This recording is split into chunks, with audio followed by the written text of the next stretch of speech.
Hello everybody, thanks for joining me. Today is Holocaust Memorial Day, when we remember perhaps the worst example of human evil and inhumanity.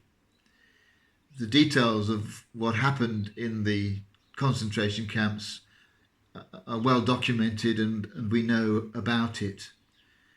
Somehow something needs to help bring home to us again the horrific nature of what went on.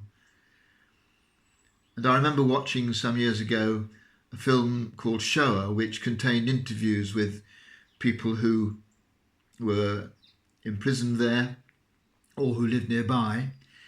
And looking back at my notes, a couple of things struck me. One was that the people whose job it was to remove the bodies from the gas chambers to the incinerator were beaten if they referred to what they were carrying as victims or as corpses.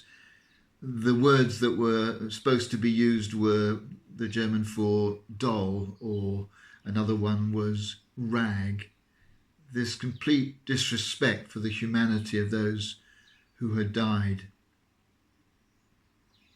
And another example of the inhumanity, the cruelty of the system, small detail really, but one account told us how when a contingent arrived at the camp, they were lined up and addressed and told that work needed to be done and what jobs did the people have.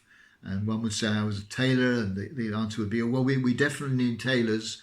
We'll find a work for you. And someone else would say a nurse, and someone else would say a mason or a carpenter. We'll find work for you. And of course, it was all a charade. It was building up their hope that they would be among those who might be saved, when, of course, they were just going to suffer the same fate as everybody else.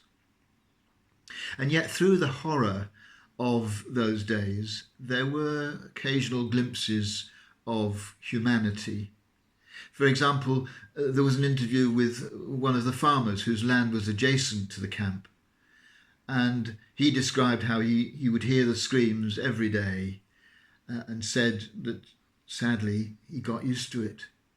But he used to take water to the prisoners when they were accessible to him, and knew that there was great risk that they might get shot for doing it because the guards might have just decided that wasn't appropriate. But they went on bringing water to the prisoners as a way of doing what they could to support them.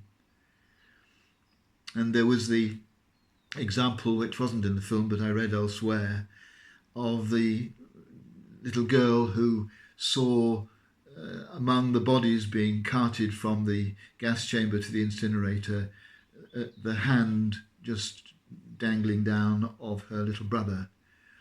And so she followed them into the charnel house and found her brother, took off a blouse that she had been given by her mother and laid it over him, kissed his little hands and his head, and then went outside and cried. And a guard came up to her and said, "Crying is forbidden." And that, for me, highlights the distinction between our humanity and our inhumanity. And I want today, I think, just to hope and pray that humanity triumphs, to make sure everything I do does express respect for people and regards everybody as important and significant and not a rag, not a doll. And that I support organisations which work today against that kind of dehumanisation of people, amnesty and reprieve and freedom from torture. And to give thanks to God that God is always on the side of those striving to retain humanity over against the power of evil. And I think to hold on to today some words of Desmond Tutu, spoken in the middle of apartheid, that other example of human evil and inhumanity to other human beings. He said this: "Goodness is stronger than evil. Love is stronger than hate. Light is stronger than darkness. Life is stronger than death.